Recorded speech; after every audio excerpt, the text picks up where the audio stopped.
এখন যারা পয়লা বৈশাখ উদযাপন করেন, একদিনে তো মুসলমান হওয়া যাবে না, কি বলেন না, নাউজুবিল্লাহ, মানে একদিনে তো ছাড়া যাবে না। কিন্তু আপনাদের কাছে অনুরোধ, দয়া করে এই মঙ্গল শোভাযাত্রায় কেউ অংশগ্রহণ করবেন না। পারবেন তো ইনশাআল্লাহ?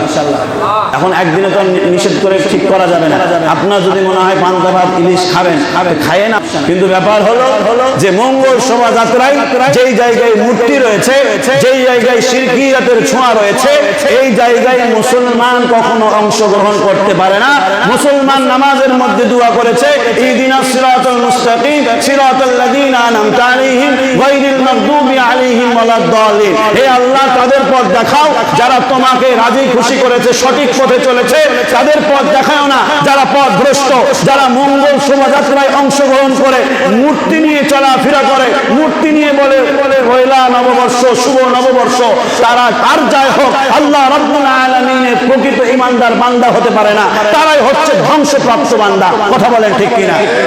আপনি মূর্তি নিয়ে মঙ্গল শোভাযাত্রায় অংশগ্রহণ করেছেন, মূর্তি আপনি নিয়ে বেড়াচ্ছেন, আপনি আর যাই হোক মুসলমান ইহদিনাস সিরাতাল মুস্তাকিমের অংশ হতে পারেন না। আল্লাহ রাব্বুল আলামিন আমাকে আপনাকে সঠিক বুঝ দান করুন। সকলে বলছি আমিন।